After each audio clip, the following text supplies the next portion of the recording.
It says it's establishing and stuff. I need to make sure my audio is turned down, or then I'll end up derping the stream, and they're gonna hear the audio. I'm actually going through aggregation and VPN right now, just so you know. I'm actually my IP address is from we're going live right now. California. Is it?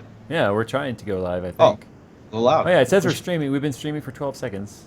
Hi guys. But I keep refreshing the stream, seeing if it's going to start for me. But you know how it has like a delay server, so it goes for It's usually like 30. Yeah, it's quite a bit delayed on YouTube. It always has been, like compared to like Twitch.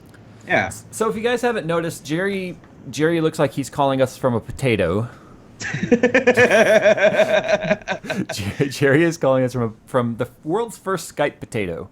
Yeah. So we're gonna go ahead and start off early by apologizing for the fact that his call quality, audio and video, is a little less stellar than normal. So we'll try and get that one ironed out. But damn it, if it's not me having problems, it's guaranteed to be you having problems.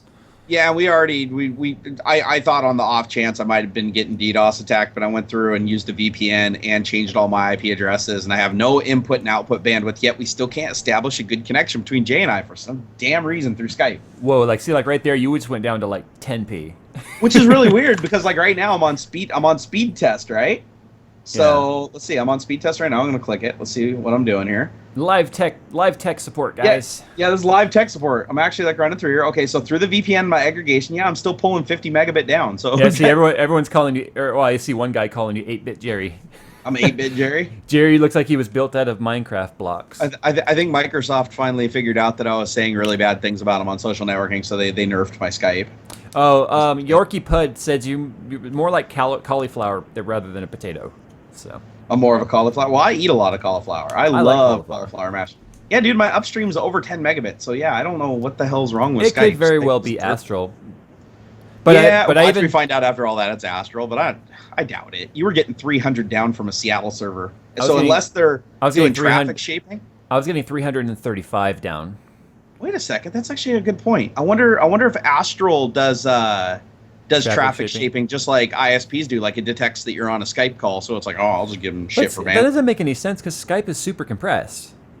Yeah, I know. Like that's the one thing you'd think you would just like let fly through. I mean, if you wanted to stream Netflix or something through a VPN, I could see that being an issue. But I mean, Skype's so compressed, you can do it on devices and stuff. Anyway, I'm gonna go ahead and roll that intro. So once you take it away, do it. Roll intro that intro time. It's going. This is the intro to Tech Talk number. I forgot which number. Which number is it? Actually, it's just a black screen. I don't know what happened to our intro. Our intro broke. Wait, it's going. It's going. It was delayed. Hey, okay, go. Okay, what number was it? I don't know. 89. Tech Talk 89 with JayzTwoCents and the Fat Kid Barnacles. Watching out, potato. This is the biggest cluster. I'm just gonna say it. This is the biggest clusterfuck I think we've had in a while, actually. So we're actually staying online, but damn it, we might as well be offline with all the tech problems. Right? If you're watching the stream, when the intro rolls, it's just a black screen. It's a black screen rolling with audio, whatever. Well, that's okay, At least we're still here. I mean, so hey, progress, right? Can't keep us down. Can't keep us down. Okay, sorry. So I'm gonna go ahead and tweet this out now. We are finally live with 8-bit Jerry. 8-bit Jerry. You're back, and you made a video. I did. I made a video. I'm back, and I'm happy. Well, happy under the conditions. I mean, things have been pretty bad. 5 people now that I've known have passed away in the last like 3 weeks. Trust me, I'm counting your friend in there too because I feel like I know the guy now. Thanks, Jay. Thanks. So if you guys don't know what Jerry's referencing, Jerry's had a close friend pass away who thought he was clear of cancer. He turned out to pass away. Your friend's mom just passed away from cancer the other day. Someone else you knew died. I had a friend on Saturday commit suicide, and it's just been a really crazy week. And my friend, I just want to put this out there. My friend who he took his own life. He was a disabled Army veteran with PTSD, and he used to do tons of volunteer work at the VA, assisting other soldiers with PTSD. But in the end, it turned out it was him who needed the help the most, and too much things got to him. But he had a Facebook page. His personal Facebook page was wide open because he shared a lot about his mental illness with the public, and he wanted people to become aware of mental disabilities and mental illness with PTSD and suicidal thoughts and antidepressants. And I linked you his videos, and you saw it's not. Most people who commit suicide, I think, are very recluse, kind of to themselves, and only people really Yeah. close to them know them deep.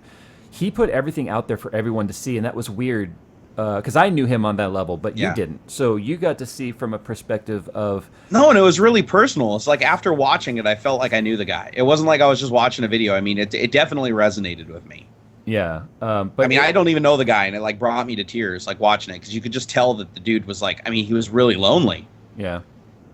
and Yeah. it was just really sad, and all the deaths that have happened this month have really like shooken the foundation of how I view my life and like how things are going on, and honestly, it's made things a lot better. Like right now, you know, and then on top of dealing with that, my cat, we think that she's probably dying again because I had to force feed her water. You know what I'm with a gonna do? syringe today. What's that? People aren't going to know him at all, but I am going to put his picture up in the lower corner of this video or this Do it. stream because Do it. I knew this guy for years, just going on 10 years. I think there's only one other person other than my wife on the planet who knew me on his level, and the last few years I feel bad, kind of rough being his friend because he was going through so much mental issues. Yeah. That it was very difficult to be close to him because he wouldn't really allow it.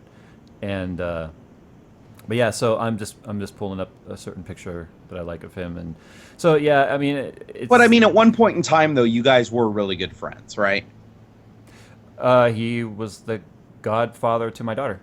That's a pretty good friend. I'm going to classify that as a pretty good friend. So, you know, despite, you know, whatever falling outs or stuff that you guys had, I mean, you guys had a lot of good memories and everything together. So that dude can totally fly and, you know, I this just entire recently stream down in the corner. And I know I hate to start the stream off with a downer, but I'd rather start it off down and then pick it back up than go the other direction. Yeah, we're going to pick it up because honestly, I think Jay and I took a lot away from all this. I mean, yeah, it's all a bunch of negative stuff, but I don't know about you, Jay, but I sure have a lot more appreciation for life this month than I did last month. Yeah, no shit. It's like I can say that with absolute confidence. If you guys didn't watch the video I did on I'm taking my life back, you know, where I basically brag about having sex and flip off the camera. But anyways, Yeah. I mean, it was in a nutshell, I do genuinely feel better. And it's because I was letting hate on the internet get to me so much, and I was letting all these judgments and people, it was sinking in, and I was becoming a really toxic person. And when I finally just one day snapped and decided to turn it all off, it's been pleasant. My Facebook's been pleasant. My Twitter's been pleasant. Even the comments on the YouTube videos, I'm not even really seeing the negativity at all anymore, whereas before that's all I could see. So Yeah. it's one of those things where it's like it's definitely changed my outlook. I'm definitely looking for the positive, so I'm automatically driving towards the positive. I would feel irresponsible if I didn't at least take the opportunity to tell our social fans here that who are, I'm sure somebody watching this right now is close to that spot, and if do something. I don't know. I mean, I told you I felt guilty because I hadn't been as close to him as I should have been. I don't think, but at the same time, it was turning toxic too, where there were things happening that made it so being around him wasn't easy. Oh no, and nobody can ever blame you for that. That's the thing is whenever somebody passes away, and I unfortunately have way too much experience with this, you always question what you could have done to make things better, or what you could have done to spend more time with that person or change anything. And it's like at the end of the day, you're not that person. You don't have the power to prevent that person from doing anything. Yeah, you know, you may have been there for him. Somebody may have been there for him, and he may not have committed suicide, or in my friend's case, he may not have had a stomach collapse and die in the middle of the night had he been in the hospital. There's a lot of what ifs there. So I don't entertain what if scenarios anymore because they will just drive you crazy. The bottom line is what happened, and we should all learn from it and try to take something positive away from it so it doesn't repeat and happen again. I've never known anyone that committed suicide, and the first couple of days was fairly numb to the point to where it was like I felt bad and I felt sad about it, but then at the same time it was like, well, I don't know if I felt bad because I didn't feel a super emotional connection to his death, and I felt like I should have, considering I can't even tell you how many times like he lived in Arizona, and we would travel to Arizona, pack up the whole family, and stay with him for 4 or 5 days. Every single Labor Day, Memorial Day, 4th of July was spent with him. He came and stayed with us for Christmas every year, and I felt bad that I didn't feel anything. But then it just like hit me out of nowhere, and you and I were talking during that, which I appreciate that, but. You know, it's one of those I'm always where, here for you, no matter how much shit we give each other. I mean, you're family, bro. Yeah. You are. I don't say that about many people either, but you're the only person still to this day that I've ever flown to another state to actually like meet and hang out with. So Yeah. You hold that record, but you're kind of skinny now, so I don't know if I'll ever repeat that. Well, you see how skinny he is in that photo. He and I were big together. He actually had gained all the way back up to about 400 pounds, and we both made the life-changing weight loss. Are you kidding me? decision He at used the- to be 400. Yeah, he and I took that weight loss journey together. We timed it You so could we could never do tell. it together. Wow, you Yeah, could he- never tell looking at him. He looks like he'd always been just this in shape mega soldier guy. He was before he broke his back in Iraq. Oh my god. And then all of the back pain medications, a lot of them side effect is weight gain, and he gained up to 400. And then Yeah. he and I had weight loss surgery together, and that's how he ended up, and this is how I ended up. So he even told me one day, it was his idea actually. It was his idea. He was like, Jay, have you ever considered this? So where I am today is ultimately because of him. So anyway, I'm going to leave his picture up there. I covered up our Yep. social media with that because Anyway, we started on a down note. We're going to pick it back up now. So I just We're gonna dedicate. I mean, can we say his pet name or whatever that he had, his alias? Well, his first name is Jesse, and he went by Sarge. Sarge. So he we're went by gonna Sarge. dedicate the wanna- rest of the show to Sarge. Do you want to hear something cool? And I don't know if anyone here belongs to Raider Nation, but he actually was a part of that Raider group that goes around in full regalia to all the Raiders games. He was in that group, and that was where he got his nickname, Sarge. So you see the face painted and all the spiky shoulder pads and Yep. stuff. His persona was the military Sarge, and it was a black and silver uniform, custom made, and he went to games with them. So he's You been can on. tell the I dude couldn't had even a tell you lot how of many times. passion. I can't even tell you how many times I've been on TV because of that. So Wow. anyway, his name is Sarge, and I just hope wherever he's at now, he's in a better place, because I'm telling you, he was tormented. His demons had a full grip on him. Yeah, and I had my grandfather, I remember, was in a war where he was an Army sniper, and he had, I think, 63 confirmed kills, and he said not a day went by his entire life where that didn't haunt him. It's like military service is something that just you never get over. Those guys do a lot more than just go over and Yeah. fight. They come back damaged for life. Yep. You There's know, o- There's only one last thing I want to say, though, if anyone out there is considering suicide, is also consider the people that you care about, because the pieces and the mess that's having to be cleaned up right now. yes, I know. I can't even tell you the burden that this has put on his extended family, because he was divorced, he didn't have any children, Yeah. and he didn't It's have scary. his mom and dad, they weren't around and stuff. So he literally, without life insurance or anything, because of his mental status, he couldn't get life insurance. Yeah. Until the VA is willing to cut a check, which is weeks and weeks from now, and obviously, memorial and funerals and cremation, all that needs to happen now. Yes. This is all being taken on by the survivors. So consider that if you're considering suicide. It's like the ultimate, most selfish thing you could do. I can All right. agree with that. Let's go ahead. All right. Let's From pick it here back on up out, positivity. now. Positivity and energy. We are online with Jerry in a full 140p. Ooh, upgrade. Just kidding. We're online a full 140p. So, a lot of things happening this week, at least in the tech realm. So everybody knows that I love water-cooled graphics cards, and companies have started coming out with water-cooled add-ons for cards, and then started shipping cards with water-cooled coolers on them, like the EVGA Hybrid. Yeah, in the classified series, right? I remember no. all the classified cards. Well, What? a lot of those had hydro copper blocks on them, but I'm talking about all-in-one loops that are attached to the graphics card. Oh, okay. You're talking. Yeah, now I know exactly what you're talking about. Right. So the EVGA 980 Ti Hybrid was a thing. The 980 Hybrid was a thing. Gigabyte sent that three-way monstrosity thing over my way. Now the Power Color has it, and Corsair and MSI announced today that they are, actually it was yesterday, the 16th, sorry. They announced yesterday that they have teamed up with MSI and Corsair to now ship an MSI version of the 980 Ti that's water-cooled. So Wow. apparently I'm going to be getting one of those to test, and that is going to be interesting. And more cards are coming out with these built-in 120 millimeter radiators. I think it's a good market, though, because liquid cooling hasn't only become more popular. Yeah. Lately, the only thing holding people back from doing it is all the hose management and couplers and all that crap. And the fact that you Yeah. can just whip that sucker in there and it's like you can say you're liquid cooled. I'm going to pull up a mean- picture right now, guys. I'm actually going to use, Good. even though I have the press kit, I want to give PC Per a little shout out. So they did a thingamabobber on it. If I go to my right desktop, that didn't work. Dude, press kits are for poor people. We just No. wing stuff here. This is tech talk. Oh my goodness. Okay.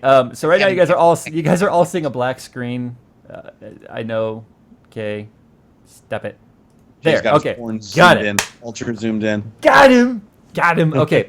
So this is what the unit looks like here. It's the MSI Seahawk. I wonder if it's from Seattle. Anyway, it's the MSI GeForce 980 Ti Seahawk, which. So if you guys want to read more about this, you can go over to www.pcper.com and you can read the article there. It's pretty much a reference card with a built-in Corsair 120mm cooler. So I'm curious as to. I know I said almost a year ago, that more companies needed to do this, but I'm not feeling like a lot of companies are integrating this in a very aesthetically pleasing way, and I'm wondering if people agree with me. No, I do. I think most of those things look like ass, but I don't know how they could really make it look any better and keep it that small. Yeah. I mean, because we're talking about a radiator here, right? You make them for efficiency, not for good looks. Well, I'm talking about the way the cooler is integrated and the way the tubes come out. Like this one looks like it's using FEP tubing, which is very. Do I have a blown up picture of this? Oh, that is very pixelated. But yeah, there we go. So no, the MSI one looks like it's got like a braided tube, very similar to how the EVGA hybrid works. But yeah, well, they have to be really sensitive to kinks and stuff too, though, right? I mean, like the hose has to be kind of like corrugated, right. Because if they just use straight wall hose, you could run the risk of kinking it and blowing the motor out. Right. So I'm wondering though, how many people are sad? I'm personally sad that now that we're seeing these all-in-one water cooling loops being integrated with the graphics cards, that they're not doing this on their top tier custom cards. Like they're not doing it on the Lightning, which is where you would think you would get the most benefit out of water cooling. The graphics card is one that has unlocked voltage and can take advantage of the extra oomph. Everybody who's doing this is doing reference cards. Yeah, and you know, well, I don't know why though. I get where you're coming from there. It seems like this would be better suited to the higher end cards. And because it's not a full cover block, and really all it is just one of those universal blocks put on the GPU, which is the same exact. It's the same 4 holes on all GPUs that use where the core mounts or where the cooler mounts around the core. I would think that they could easily implement this to, say, the Lightning or the classified on EVGA, et cetera, et cetera.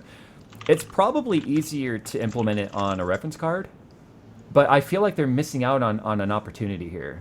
It might be a price thing, too. Like, if you took the Lightning from MSI and put a water cooler on it, it'd probably be a $1,000 card. But that makes more sense than spending $1,000 on a Titan X. No, I can agree with that. Maybe they just figure that people that are buying stuff that's that high end probably already have a water cooled system, and they're going to want to directly integrate it into their loops and stuff like that. I mean, that's the only reason I could think for a strategy like that is they just don't think a lot of people are going to buy those high end cards and just stick them in unless they're on air. The problem with that, in my opinion, is it takes a long time for companies like EK Water Blocks to make the blocks for those cards. So if you wanted to put them in your loop, you have to wait. You know what else kind of bugs me is I'm surprised that with all the liquid cooling stuff going on over the years that they haven't really standardized any kind of water cooling. It seems to me by now that they would have standardized some kind of a system where, you get the hoses, you get the pump, you get the, everything's all integrated together that you just slap in there, but then you can put as many cards in the loop as you want just by adding little extensions, almost like SLI bridges, but water cooling variants that don't leak and have quick disconnects on them. Yeah. To where you basically just buy them like Legos and put them together and you can have any water cooling loop you want. I'm going to look up pricing. I haven't seen that. I'm going to bring up my press kit real quick, look up pricing, because that's worth mentioning, obviously. Obviously. I didn't throw up in my mouth. I just burped a little. So it sounded like it a little bit. I might have. I was like, ugh. Dude, you missed my epic fart today, dude. I farted for it was 20 or 25 seconds of just continuous. And I was lifting my ass cheek off the chair. I was like, this is never going to stop. It was epic, dude. I wish I had it on video. So the MSRP is $739. Basically what they did was they undercut the EVGA hybrid by $10 because the EVGA hybrid's $749.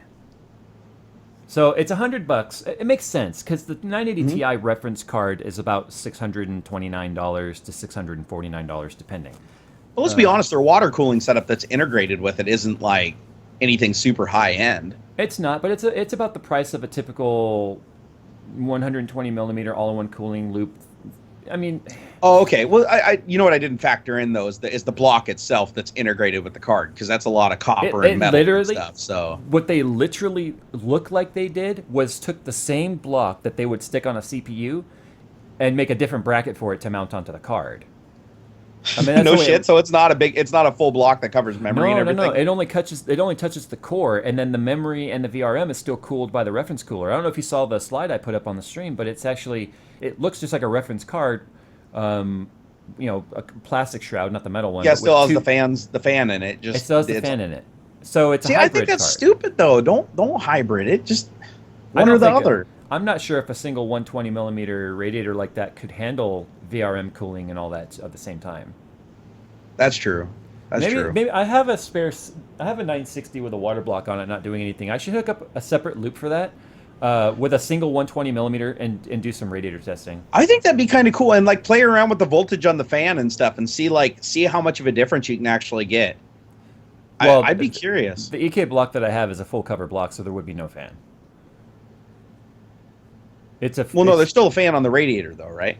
Oh, yeah. Yeah, that's what I'm saying. Yeah. Is see a 120 in a radiator that fits with the 120, because it is a 120 fan on the radiator, right? Yeah. In this case, yeah, just see, because that's another thing I've always wondered about that I would love to see a video from you on, is how much the actual fan speed affects the heat dissipation with various different radiators. Because I've heard of people talking about some radiators work better at low speed with low airflow, some work better with high airflow, and I don't think anybody, well, I don't say anybody, hardcore people do, but a lot of people have put together water cooling kits for the first time, like I did with my old PC. I didn't factor any of that shit. They tend to mix and match, where they may not have a high static pressure fan on a high fin density radiator, which is going to give you, you're not going to run into, say overheating issues, but you're not going to get the best heat transfer. Because I put 130 CFM fans on there, those ultra Kazis, and I had to like turn the little dial thing on my fan controller and play with it to get the optimal heat dissipation. But they weren't the right fans for that radiator, not by a long shot. No, those fans you have are all about airflow for like server 4U rigs and stuff. Yeah, they're I got them because they were like 130 CFM and nothing else even came close. But the cost of that was, it sounds like a Dyson vacuum cleaner. But you never know too. Some fans could have high CFM and low static pressure. So once you put resistance in front of it, then that CFM hits the floor. Have you ever done a video on like the different types of fans and static pressures and stuff like that? I've done on 2 of them, I think. Oh man, I need to go back and watch some of your videos because I'm curious about that. I also did a couple videos about fin density and radiators and how it all works with demonstration with different fans on the same radiator with a piece of paper in front of it showing visually how much the paper's movement changes. Damn, this Jay guy's legit, guys. I have an actual flow meter too for a fan. I just haven't set any of this stuff up. What I want to do is hook up a bunch of quick disconnects to a bunch of different radiators, and I want to take a loop like with a graphics card and a CPU in it. Yep. And have it quick disconnected on there, so I could be like, okay, let's see how one 120 millimeter does. Let's do a 240. Let's do a thin 240 versus a thick 120, and start playing around the different configs and doing data mining on it to see where the benefit and sweet spot is on the radiators. Because if you have a 360 millimeter radiator that's 30 millimeters thick, which is fairly thin rad, who has 3 120 fans on it, common sense of math tells you if you go to a 60 millimeter thick, so it's the same surface area but twice as thick, people think they get twice the cooling capacity, but that's not how it works. Right. So if you were to take, say, a 120 millimeter radiator that's 60 millimeters thick, which is a pretty thick radiator, and then take a 240 that's 30, it's not the same surface area. So mathematically, it sounds the same. You've got 120 in one direction and 60 the other, or 240 the other direction and 30 the other. So mathematically, it sounds like the same volume, but the heating dissipation is not linear like that. Gotcha. So that's a video I want to do where I actually show, not just talk about it, but show the difference. But testing that is a pain in the ass because I wouldn't have the capacity to do that. I'd go crazy. Well, the only way I can test it is to load it up, which is going to heat up the room. Then I've got to cool the room back down to the same temperature at which the other tests were started, or start adjusting for ambient temp. And in my opinion, once you start adjusting for temp, like mathematically, then you might run into some margin of error where things aren't exactly apples to apples. I want to see you test one of those new refrigerant coolers. Not the ones that use nitrous oxide, the ones that use electricity to get down to like negative 199 Celsius. Have you seen those? Are you not talking about like a chiller or a pelter, are you? It's not a Peltier. It is a type of chiller though. It uses a compressor and some kind of gas. I saw one. One of the guys was building one at the Cooler Master booth, Yeah, well, a guy also tweeted me and showed me his custom build where he actually took the parts of a refrigerator. He actually made his own block and coil and everything. He built his own refrigerating system and he used Freon to cool his CPU down to like negative something. Yeah, maybe it was a Freon based cooler. God, I don't know what it's called. If you guys over in chat can think of what type of cooling that is, it's not the liquid nitrogen cooling, but it gets close to liquid nitrogen temperatures using a compressor. I like how everyone. Sorry, I don't mean to cut you off. But go ahead. Before this scrolled away, I like how everyone's interacting with us, and then one random guy's like, "There's no sound, guys." Clearly, the problem's on his end, but he's not going to hear me say that. Anyway. Oh man, now this is gonna like bug the hell out of me that I don't remember what it was called. But it was pretty cool. I mean, there's literally like another case the size of your computer case next to it with the refrigerator components in it, and then you just have this big insulated tube coming out that goes down on top of the CPU. Mm-hmm. And you can get the temperature of the CPU down to like negative 199 Celsius on 740 watts of power. Oh, phase change cooling. That's what it is. Oh, yeah, phase change is a Peltier. Oh, is it? Yeah. It's just super duper Peltier. Phase because changes, it looks like it has a compressor and shit in it. Yeah, so do Peltiers. It's just typically the nice units are enclosed in a box, and all that compressor stuff is inside the box. Oh, here we go. Whoa, shit, readout. They're expensive. Holy crap. Peltier, $2,000 for a super evaporator phase changing cooling unit. A Peltier is as close as you can get to LN2 cooling without liquid nitrogen. Well, I've used Peltiers before where it gets super hot on one side and super cool on the other, but the problem with the Peltiers always is to dissipate that heat off the other side. Yeah, and you can't dissipate the heat off the other side of that thing as fast as it accumulates, but it looks like with these they use an evaporator like an air conditioner to pull that heat away from the Peltier so they can get it even cooler. Yeah. But yeah, no, dude, I'd love to. You need to contact a company and get one of those to review, Jay. Holy crap! I don't even want to deal with it because in order to do it, you've got to isolate the motherboard from the cooler. You've got to use like wax and stuff to make it so condensation can't get on the motherboard. Build it up. It's more pain in the ass than it's worth. When you turn on your computer, the power button actually has to wire through the Peltier or the phase change unit, then into the motherboard, so that when you turn on the power, it turns on the chiller, gets that thing running up to operating temperature before the computer can even turn on. So it's kind of like the opposite of a turbo timer in your car. Right.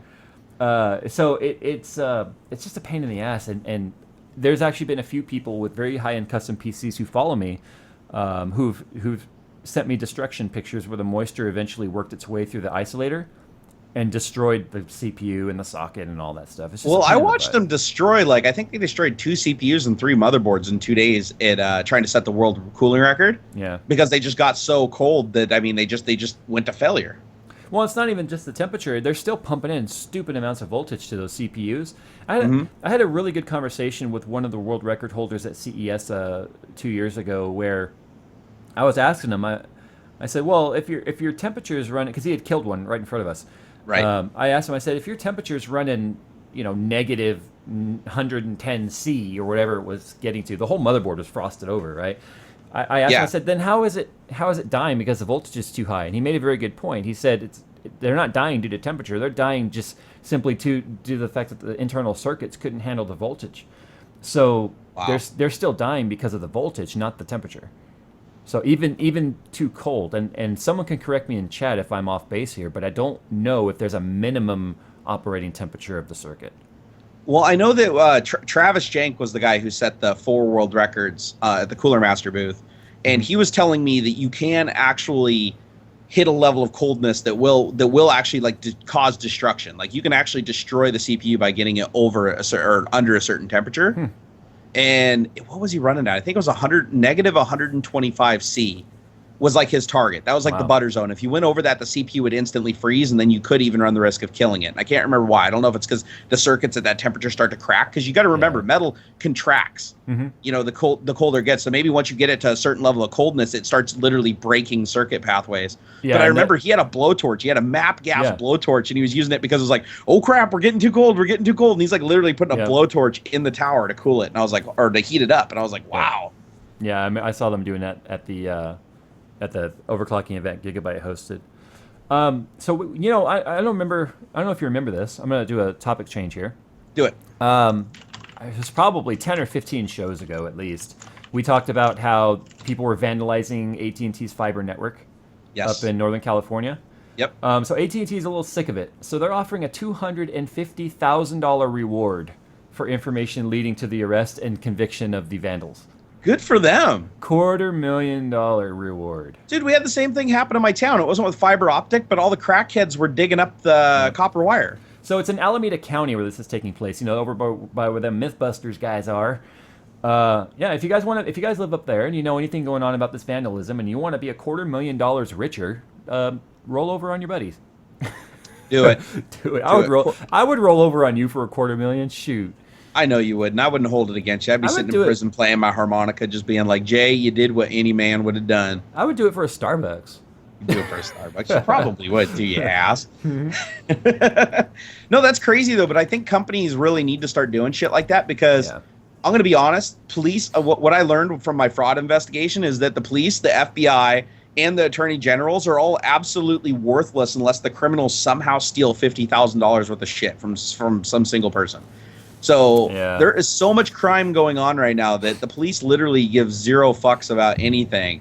But unless they do something like this where it's like, oh, $250,000 reward, and you got everybody and their brother giving data to the police, and then the police have to act on it. But yeah, it's horrible. But yeah, way to go for them. Good idea. $250,000. I'm going to collect that. I'm going to pin it on you, Jay, even though you didn't do it. Yeah, we'll see how the evidence stacks up. I'm sure they'll throw me in jail for a couple months while they figure it out. But there's one thing I learned about the police is that evidence does not matter. It's not like Law and Order at all. Real life is nothing like Law and Order SVU or whatever. No, because remember, they can arrest you for, 48 hours, and then they have to let you go if there's no official charges or something? Oh, dude, I was watching something on John Oliver that said that they can hold you indefinitely as long as you have a court date. So as long as, even though you haven't been convicted and you're not guilty, they can set bail at something ridiculous or not set bail at all. I was like, holy shit. Obama did that. That's an Obama. Oh. Obama. No, I'm not even kidding. Thanks, Obama. For the federal, for feds anyway, for FBI specifically, Obama actually enacted that. The Obama administration enacted that indefinite hold. Yeah, because I was reading a story about this one lady who apparently she got arrested for a drug charge, and she wasn't the one selling the drugs. She lived in that drug house, like the drug house. Her son was selling the drugs. So they seized the house, and they took her to court and the son to court. And apparently they said that her court date was set for like 3 months away. And so she had to stay in the county lockup for 3 months. And I guess like a week or two into her it wouldn't be the prosecutor, it'd be the defender. The public defender was like, you should just plead guilty, because if you plead guilty to the drug charge, they'll let you out right now and you'll be on 5 years probation.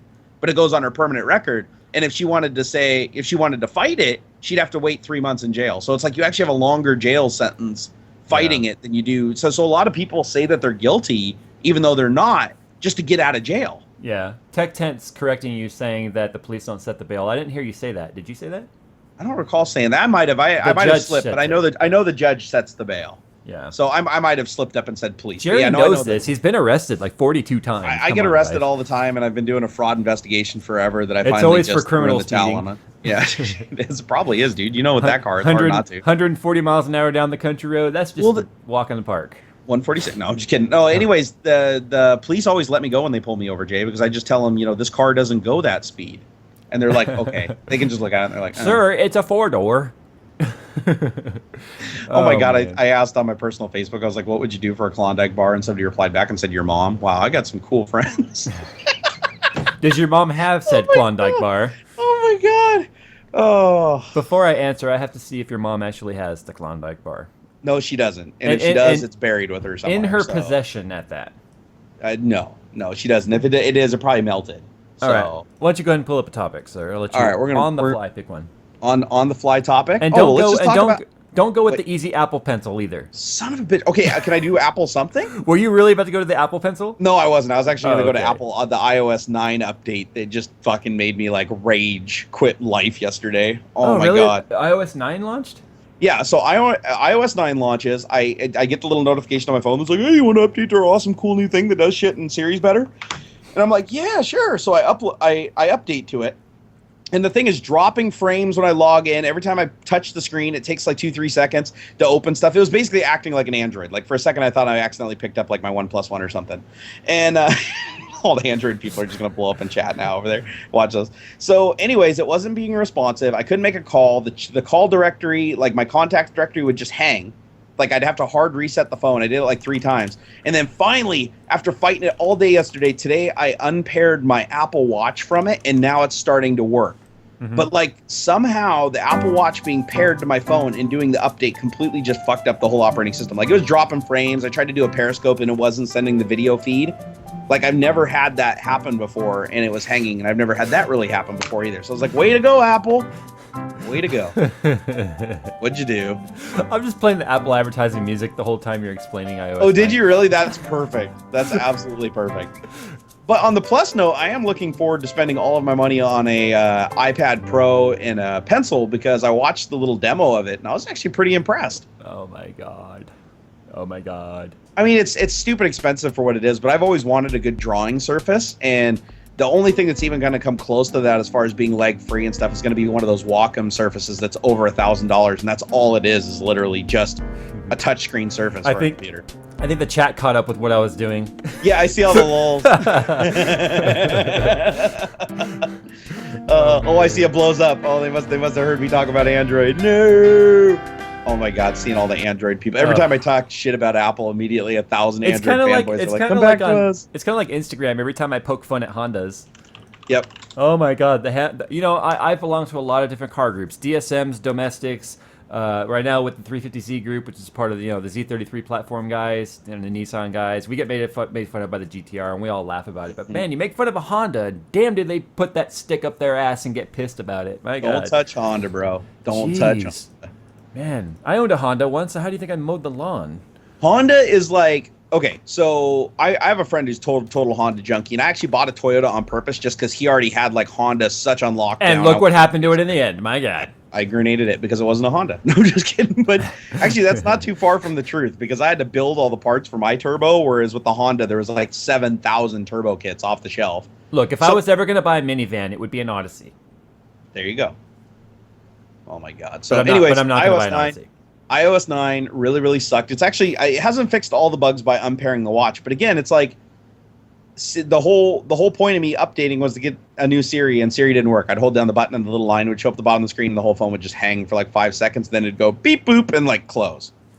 I want to set the record straight on something because I see a lot of people saying there's something in my vision. What is this? Something hanging in front of my eyeball. It's really messing. You're not having an aneurysm, are you? I might be. I'm all chasing the floaties. You have an aneurysm. I'm gonna disconnect. I don't want to be implicated in this. Do you know how many people would come in here if it was like, look, Jay died on live stream?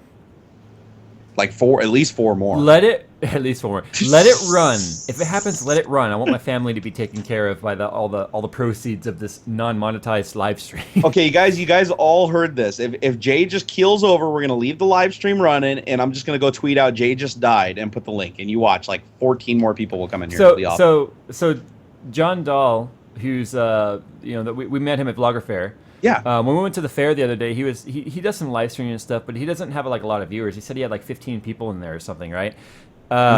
He said he was kind of like, hey guys, I'm gonna be AFK for a few minutes, and he walked away from his camera. And he said his dog came into the room and like just was doing something weird in the room. I don't know if it was like trying to stand up on the desk or something. He said he came back in from what he was doing. There were hundreds of people in there watching because somehow it got out like, hey, watch this guy's dog take over his live stream. And the moment he came back in, like everyone left. Oh, that's hilarious. There was a live stream on Twitch a couple years ago that had 20-something thousand viewers in it of a kid who fell asleep while live streaming, snoring at his desk.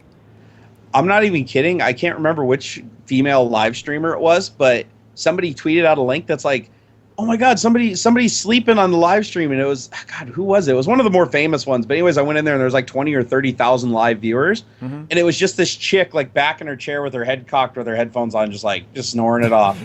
And everybody was just in there in the chat just blowing it up. Which if I were sitting at a chair is how Tech Talk number 85 would have ended. That's hilarious. Like I'm going to do that. I'm going to do that one of these days. I'm just going to 86. fall asleep during Tech Talk. Just be here like. I believe it was Tech Talk 86 where it ended with me on the floor that way.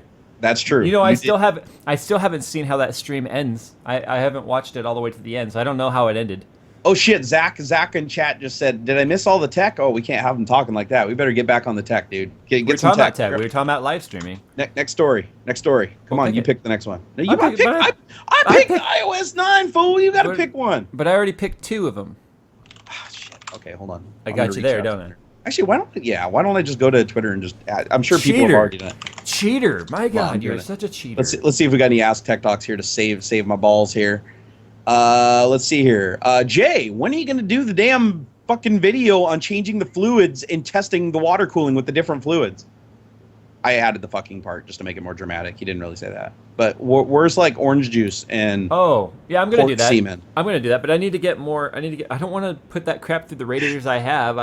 Pork semen would probably do an amazing cooling job, but the problem is flushing that would be a terrible mess. The pork semen, and it turns out to be the best cooling, and you're just like, oh, I don't want to be the one to tell the world. Oh my God. Okay, here's one. Several facilities in Shanghai are using Apple's latest iPhone to boost the amount of donations they receive, according to regional laws in the Shanghaiest. How does that work? One such institution is Renji Hospital, which posted an online advertisement that roughly translated to "no need to sell their kidneys, easily have a success." Basically, this article is saying that they were accepting semen donations for iPhone 6s. I'm moving to China. It's Shanghai is in China, right? Okay, it's just making What the sure. hell is Shanghai? Isn't that China? It's out there by the Chinese wall, I think, something like that. We don't have. I'm any gonna Google this. This is not a geography podcast, okay, guys? It's not a geography podcast. I bet you it's China. For the Is it record, China? Shanghai is not spelled Shanghi. There's an AI. Please be China. Please be. Shanghai is in China. Yes.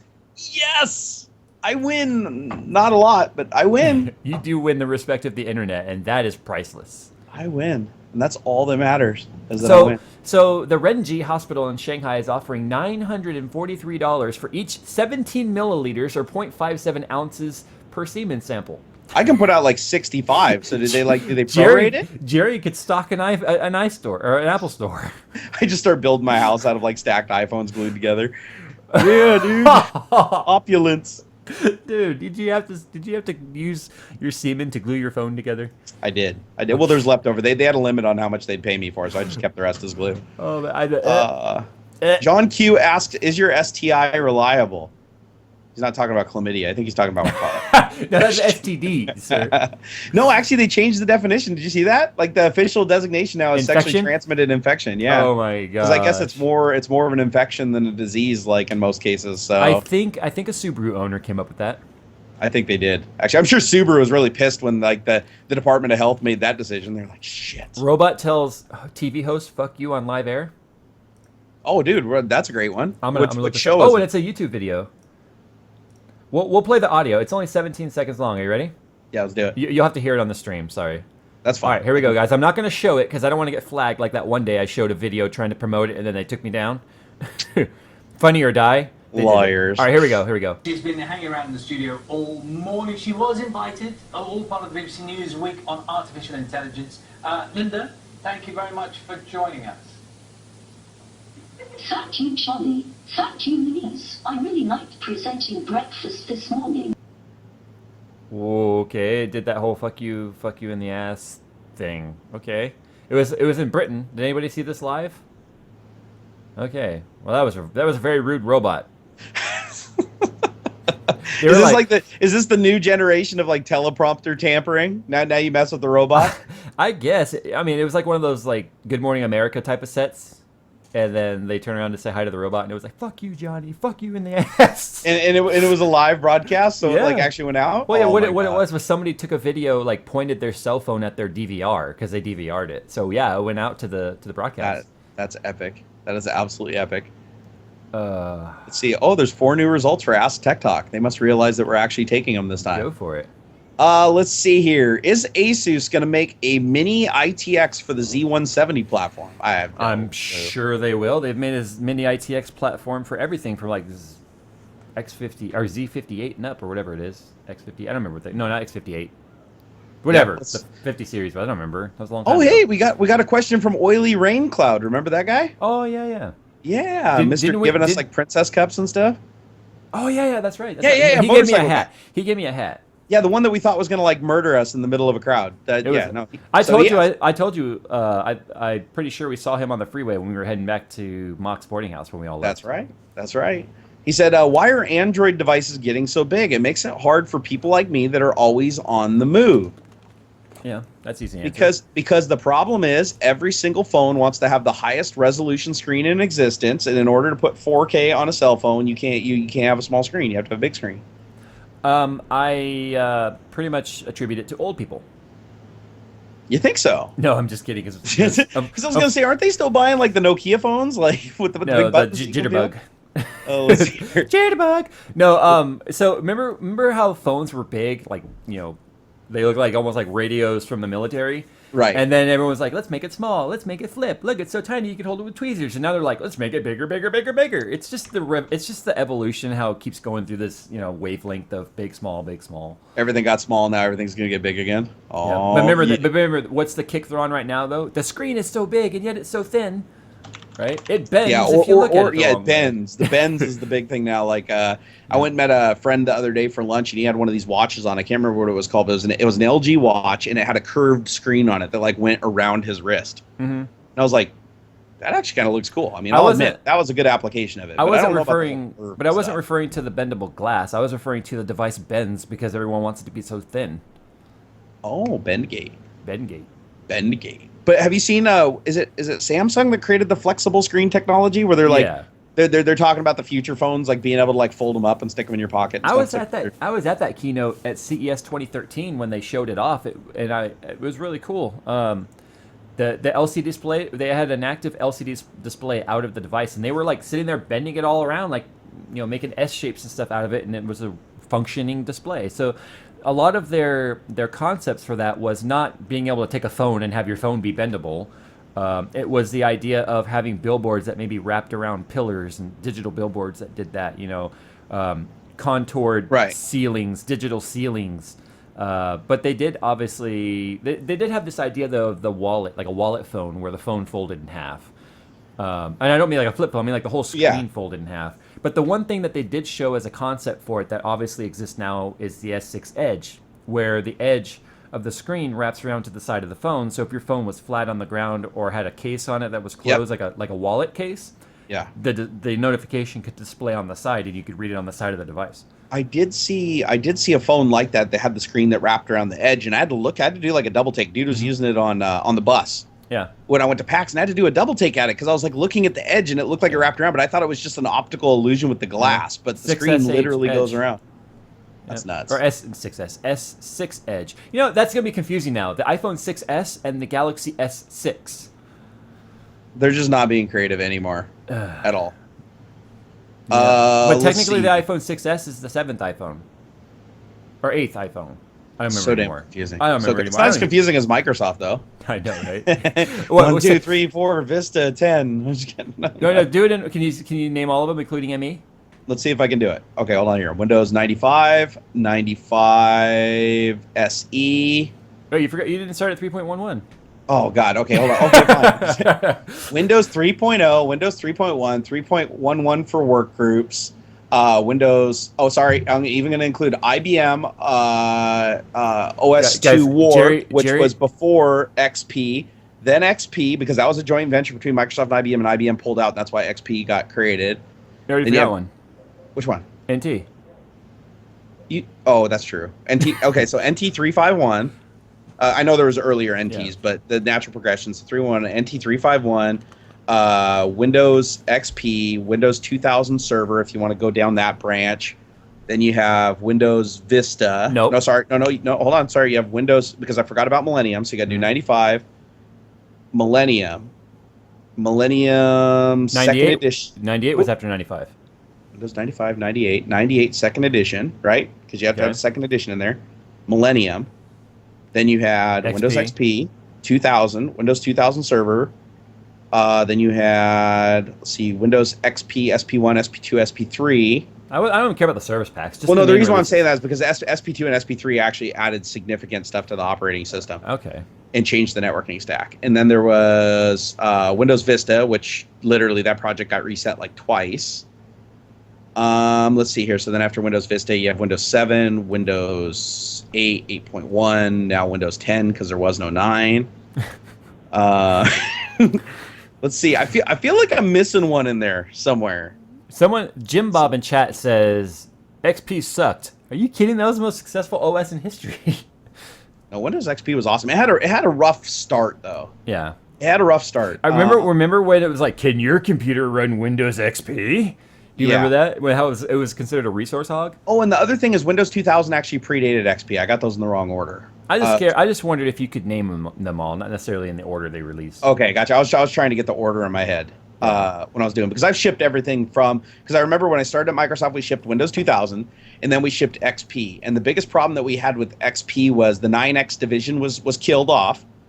So 9.8 and Millennium were no longer going to be supported moving forward. And the 9X division, which was a completely different division of Microsoft, you have to realize the NT guys and the 9X guys were completely separate divisions. So they were completely independent products. That's why games ran better under Windows 95 and stuff, is because they all ran against bare hardware. Or with NT, you had the implementation of rings like kernels and howls and things like that that abstracted the hardware away from the software. But I remember when they merged them together, there was so much fighting over the user interface guys, which were the 9X guys that came over were the user interface guys, and the NT guys wanting to focus everything on bare metal and stability and everything like that. And it kind of became a mess. And that's why Windows XP was so notoriously unstable before the service packs started coming out, like really starting to solidify things. Okay, so I'm gonna read an article. My turn to read an article with dramatic music. Are you ready? Do it. This is from a website called The Washington Post. So it's actually a fairly reputable website, right? Oh, Washington absolutely. Post. Okay, just make sure. Totally. So this is part of their morning mix by Justin Moyer. And this is more of a public service announcement. Are you ready? Let's hear So it. I'm gonna go and start the music. We gotta Cue the this- music. We gotta get the mood. Imagine it's 2030 or 2040 or 2050, whatever. You're at home with your robot. It's a hot night and there's not much to do. You're feeling a little romantic, so you slide over. Stop! According to a new paper, having intercourse with sex robots, a technology that's not quite there yet, but easy to imagine in decades to come, is unethical. You said I started. I'm sorry. I had to do that. Different spelling. I started. You're ruining my music. I'm sorry. Okay. I started thinking, oh no, something needs to be said about this. Kathleen Richardson, a senior researcher fellow in the ethics of robots at the De Montfort University of Leicester, I'm mutilating that, England, said of her early research into sex robots that recreated what she called the prostitute-John relationship. This is not right. Richardson's umbrage was explained in a paper, The Asymmetrical Relationship Parallels Between Prostitution and Development of Sex Robots. She proposed that extending relations of prostitutions into machines is neither ethical nor is it safe. Imagine getting your pecker stuck in metal. Anyway, if anything, the development of sex robots will further reinforce relations of power that do not recognize both parties as human subjects.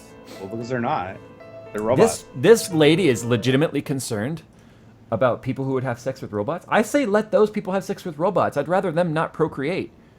Yeah. If you're willing to have sex with a robot, maybe you shouldn't be having sex with people. Sex bots. I wonder if I can sell Miss Barnacles on that. Well, it's like a fembot. Yeah, she already said that if the holodeck technology ever came along, that I couldn't abuse that. Okay, so that's out. it's thank you for the pronunciation. It's pronounced wait, where'd it go? It's curled up. Lesbot? Damn it. No, that city I was trying to say in England. Leicestershire. That sounds very British. Leicestershire. I can't even say it. Tonight we're going to Leicestershire. Leicestershire. Damn it! Oh, Can't somebody you pointed just- out a. Can't you just sorry. call it like Farmville, like we do?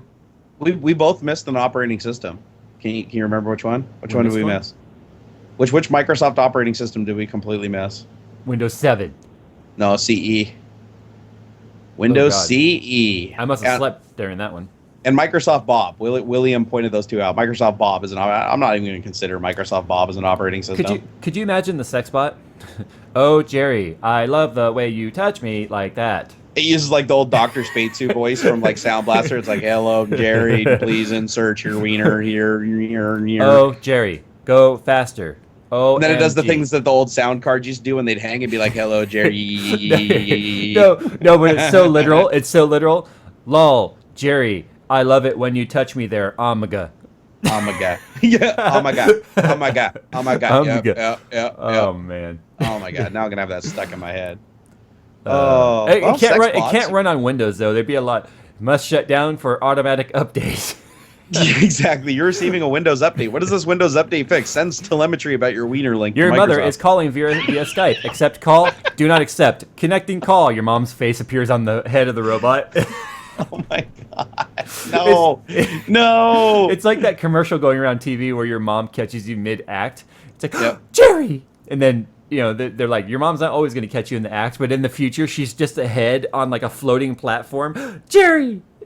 And you're like in a senior citizen's home I have whacking not it. seen this commercial, but that would scare me. That commercial is actually pretty funny. I hope that was like a public service announcement because that would be a highly successful public. No, it was like public it was service one of those switch to DirecTV commercials. announcement. Oh my god. Oh man, it was pretty funny. Anyway, what are we talking about now? Because I think Hold on.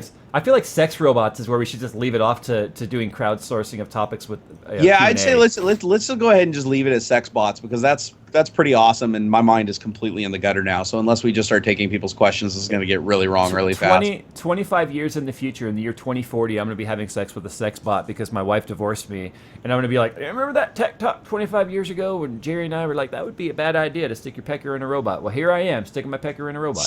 Hey, I have to address one person. One person said on Twitter, TP, was it Faffy? Said you also forgot Windows RT, but actually, technically, I didn't forget Windows RT because Windows RT is Windows 8. All the code's the same. It's just compiled for AMD 64 and has, sorry, not AMD 64, ARM 64, and has some components missing. But it's for all intents and purposes, it's compiled from the same bits as Windows 8. What so, he said. So yeah, you take that, and it's horrible. It's absolutely horrible. I'm looking right at you on stream. This is kind of weird. This is like Hollywood Squares. It is like Hollywood Squares up in here. All right, let's see what kind of questions we got going on here. I'm just gonna stare at you while you get some topics, okay? Do it. So Gene Williams asked, Jerry, don't buy the Apple iPad. Wacom makes a tablet that you can run full Windows on. Yeah, but I bet you it's like $2,000. I'm gonna check. And how much is the iPad Pro gonna be? $800, I think, and then the Ooh. pencil's like another $100, and then the type Oh. cover's probably another $150, and then the case to put it in, the power adapter's probably another $100. I want a It's pencil. probably $5,000 once you get everything you need to actually. I want a use it. pencil made by the company that started off their entire devices routine by talking about how the stylus was a stupid idea, but now It's we're making not a one. stylus.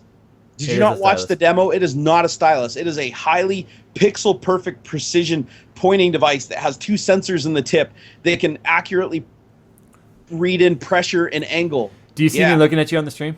No. Oh yeah, I do now.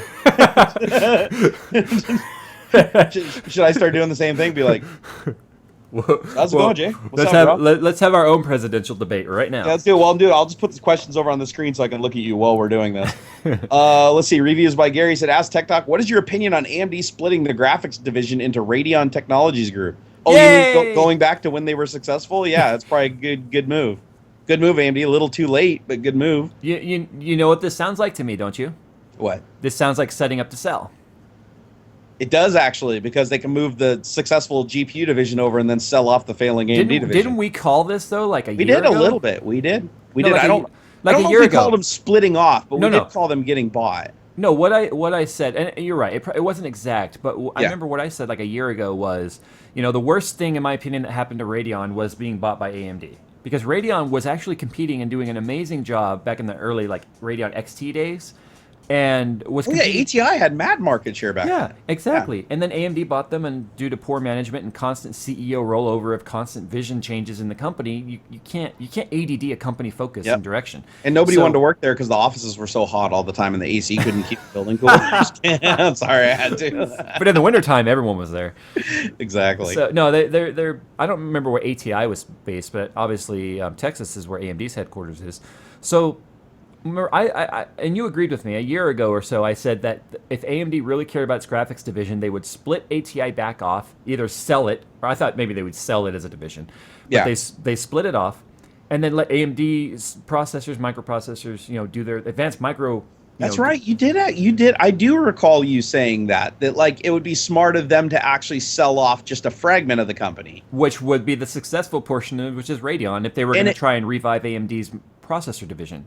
That's right. And the other thing is that actually it probably would have worked. So you're saying they should have sold off the graphics division. That's the only thing that would have been worth any money. See, I'm kind of the opposite opinion that if they had sold off because remember back when they acquired ATI, you have to remember ARM technology and shit like that was like going gangbusters, right? Mm-hmm. So all of AMD's chip technology probably would have been interesting to some company back then. Like, but then again, they didn't know that they were going to be a steaming pile piece of shit down the road. So I just flamed like every AMD person over in chat. I'm sorry. Whenever I hear the word AMD, I don't know. I get a little angry. No, I feel bad. I'm cold. I feel bad for AMD because I have my preference of NVIDIA. I like using NVIDIA. I've used them for years. I've used AMD plenty of times as well, but I don't want to see them go away because I don't want there not to be a choice in the market. And we say this over and over again. Logan and I drank some beers and talked about this the other night, and he's of the opinion that he agrees with you basically that if AMD left the market, there would be no direct competitor to Intel and NVIDIA. You'd lose a GPU competitor and a CPU competitor. Yeah. And Intel would just get lazy and NVIDIA would get lazy. What's funny go ahead. No, go ahead. No, I was just thinking, I was trying to, not to play devil's advocate, but at the same time, you are. I am. But if AMD like got obliterated and left the market, I think it would actually leave a hope and a prayer for another company to step up to the plate. That's what I said. What I had said was if AMD truly cared about if AMD truly cared about the community, which is what they continue to say. Well, their actions kind of speak in that direction a little bit too, right? Yeah, but like with FreeSync and stuff like that. Yeah, but their Twitter actions and their social media interactions also get them in hot water all the time too. So this is true. So anyway, I said if they truly cared about the community, then it's kind of like, let your girlfriend go if she comes back to you, then it was meant to be sort of thing. Yeah. Let someone who has the ambition, the capital, and the direction take ATI/Radeon over and let it grow into something. Because right now what's limiting, I think, the graphics division personally is the overall market share and capital of AMD. You can only do so much with such a limited budget. With $25? That's about all they got left. Well, last time we looked at their share, it was a buck. Let's see where it is right now. Or was it $2? I don't know. Well, that's the thing is like, is a graphics division that's supposed to compete with a powerhouse like NVIDIA. If you don't have the resources and you don't have you don't have the money, you don't have the resource, you're never going to be a competitor. You're just not. It's wishful thinking unless NVIDIA completely fucking drops the ball like Microsoft did on the whole mobile phone technology. You guys remember back when Microsoft actually led the market in smartphones? Yeah. Okay. So let's see the max. I'm trying to see. It looks like they're closing right now at $1.89 a share, or they closed at $1.89 a share today. That seems up from what it was last time, is it? Well, I don't know. I'm trying to read this chart. It looks like it says its low was $1.87, its high was $1.94, but I'm pretty sure that's just today. Even though I'm telling it, like, tell me over the history of AMD what its lowest was and stuff. Yep. But yeah, that's dirt cheap. I mean, you would think people might be willing to take the risk to invest maybe a couple thousand in AMD at this price, but I don't think we're going to see an Apple story. No, I don't think I don't consider that a safe investment by any stretch of the imagination. But, right now. I read an article. They're just too far behind. I read an article that really put it into perspective, and this isn't AMD hate. This is just the history of the company here that I'm about to say was they've gone through so much CEO turnover, and every CEO that's come in there has had a different direction. And when a CEO has different direction, then you're going to be ADDing. Money's going to be constantly shifting from one division to another, and then back to another. When you're turning over, I think since the 90s they had like 6 CEOs. I mean, what's an average CEO tenure at a major Fortune 100 company? Decades sometimes. Oh yeah. No, I mean, and the thing is, usually the CEO that takes over in most cases was already a senior in the board of directors, so they already had a really good feel for how the direction and the company was steered. And, just like in Microsoft's case, right? Ballmer steps out and Satya Nadella steps in, and he actually takes over what Ballmer was doing. Now, granted, he's making wicked changes and just proving your point here over and over again. Yeah. Someone in chat just said, wasn't their stock at $4 a couple days ago? Well, I'm looking in the last week, and their cap was $2.03 last week. No, every time we've checked it, it's always been like around $1-2. So unless there might have been a spike. And if there was, I hope a bunch of day traders got rich. It's interesting, though. I mean, one of the things to report on this, too, with AMD is it can't go without saying that AMD Roy's Twitter account doesn't exist anymore, and I'm wondering what that's all about. He had like 200,000 followers, and then did his house burn down because he was running AMD GPU and CPU at the same time? Well, I think the Twitter server hosting his account would have had to have burned down. Maybe it was an AMD server. That's entirely possible. This is another thing I don't really understand, and maybe you have an opinion on this, is how. And again, this is probably because they didn't break the graphics division off. But how do you have AMD creating the graphics chipset for like every single competing console? out there in the world. And consoles explain are this. no slouch, I'd right? explain this, and this came through inside information. Here, Um, please enlighten me again, because this makes no fucking sense to me. How you own the market, like pretty much on console gaming, which is even bigger than PC gaming. If you want to go dollar for dollar game sales, People are how not gonna, are they losing? People are not going to believe me when I say this. Well, I want to hear it anyways. AMD lost money on every console they built.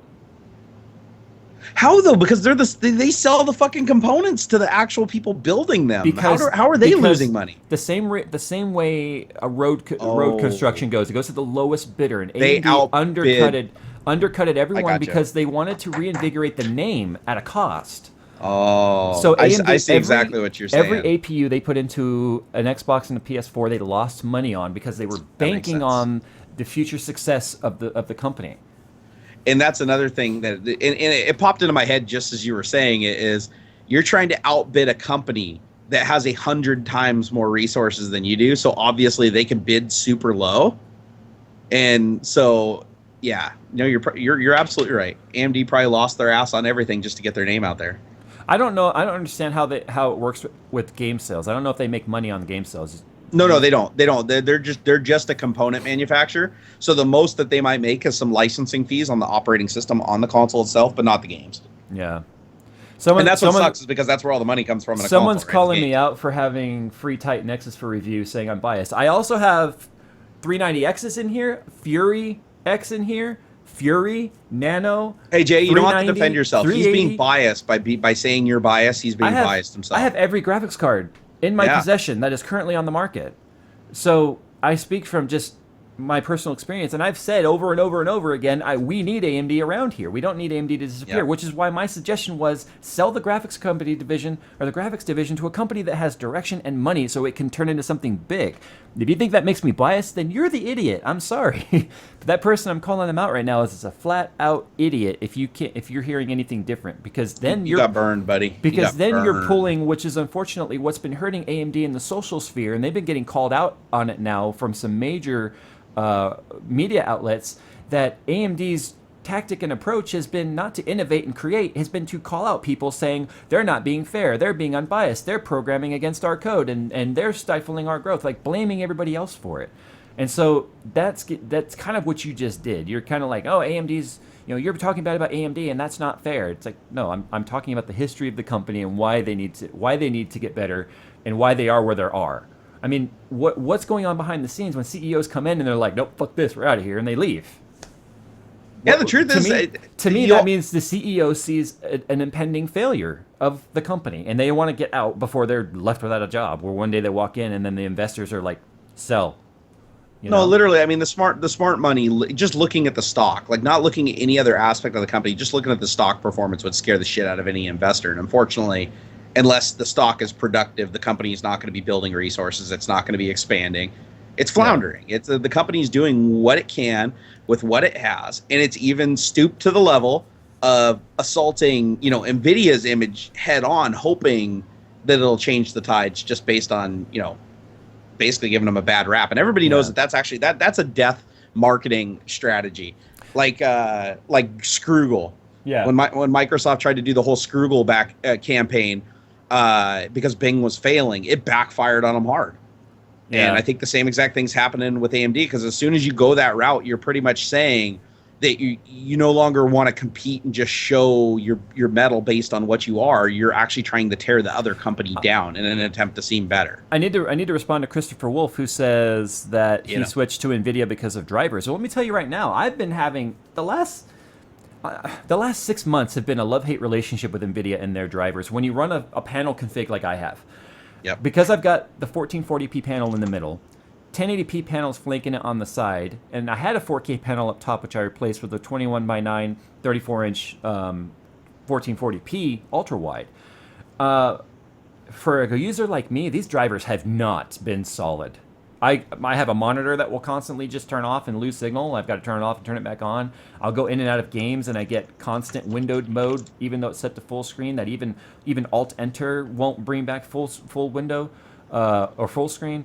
It has been, and now I'm dealing with constant crashing in video games with the latest 355.82 drivers. So I haven't heard anybody praising NVIDIA lately for driver quality, especially if you're running Windows 10. I mean, Windows 10 flat out fucking dropped the ball on driver testing with NVIDIA. if people want to claim that NVIDIA drivers have been solid, maybe they were for you, but as a whole, there's a pretty big complaint about drivers as a whole right now, all around. Yeah, and to let you guys know, I used to hate NVIDIA graphics cards. I used to run only even with these three big monitors. If you guys go back to like my room tour videos and stuff, Before like your my 590? first one, before I got my 590s, sell out, Jerry.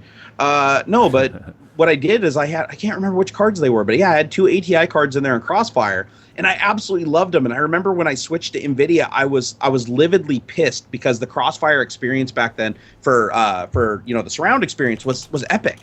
Yeah, it was epic. They could put the start button could be on the center screen, and the other screens worked fine. And when you opened something and maximized it to one window, it just worked. And NVIDIA literally took like 3 years to match what they already had. Yeah, And was stable. But unfortunately, again, when AMD bought out ATI suffered miserably from it. yeah. Which is strange, because you'd think that a CPU company buying out a company like that, they would have just thrown all their eggs in that basket and went for it. But Yeah. some shit went horribly, horribly wrong. It just the only thing that irritates me though is not that people will defend AMD, but it's that they will take what I'm saying or what you're saying or what people are saying about AMD needing to survive, but they also need to get their shit together. It's all they hear is blah blah blah AMD shit, blah blah blah blah blah. Like they pick and choose what they want to listen to. It's like religion for them. They pick and choose which commandments they want to believe as gospel, and then I use whatever's best. That's why I have an iPhone. Well, it used to be best before our iOS 9, but that's why I use an iPhone primarily. I hate Apple as a company. Here we go. I think Apple is a piece of shit company. Like inside and out. They're a fucking horrible company. But I use what is the best. I don't let political shit get in the way of technology. I mean, technology, if a holodeck comes out tomorrow for my house and it's only manufactured in sweatshops in China and it's $39.95 at Amazon, I'm going to buy one and I'm going to put it in my house. And I'm going to be sad about it, but that's what I'm going to do because it's the newest, latest technology and I'm not going to deprive myself of staying on that cutting edge. Isn't it like all the kayakers that were blocking the ships from being able to transport the oil, but yet the kayaks that they were floating in were all made out of petroleum? Exactly. Like, they're floating around in their plastic things and they're wearing their shoes and shit that have like rubber petroleum-based soles on them and stuff. Yeah, no, it's... And some people argue with you and be like, no, they're synthetic oils and blah, blah, blah. No, one of the fuckers out there in the kayak definitely didn't get the memo, at least, and was like rolling around in his petroleum kayak. I guarantee it. So, yeah. No, it's funny. I guess you gotta pick your battles. I saw some question. Somebody was talking about an asteroid hitting Earth and killing us all or something like that. Is that like a thing going on right now? Well, it happened to the dinosaurs. I guess it could happen right now. Yeah, I haven't seen it. I looked up at the sky the other day. I didn't see nothing, so I think we're all right.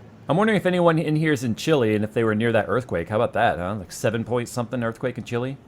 That country cannot get a break, I'm telling you. That's like it doesn't. That's like the new hotspot. I mean, I don't know about you, but California's been pretty dormant. I think Washington has been as well. No, that's why I like Washington. It's like we got copious amounts of water, we got cheap electricity, but we rarely have any natural disasters here. You know what's funny about like most of your state burning away and like Northern California right now having the worst fire in its history? Yep. You wet climates deal with one season of a drought and look what happens. But yet we burn every year down here, so there's not much left to burn. You guys literally are just a desert. Yeah, because what happens is down here the fires that happen every year guaranteed either by arson or by lightning. They just constantly purge the dead wood all over the place. But yet you guys go through a drought that for foliage that's used to being wet and needs to be wet and will die quickly if it's not. Mm-hmm. Then what happens is one spark and everything goes up like kindling. And you guys have all them trees and stuff that are hundreds of feet tall, and you don't catch fire every single year. So once a fire spreads in that dry condition, man, it's like overwhelmed the state to where it was a national emergency. Yeah, I know. We're quite literally just kindling, touching ends. I mean, it's like, I'm surprised. Like the whole time I was up there with you, I was like, smells like home. Smells like one big campfire because it was the first time I ever saw the weather report on the iPhone say smoke. I had never seen even down here. I've never seen a weather report. You see rain, cloudy. It said smoke. I was like, "What the?" Even the airport got shut down after I left.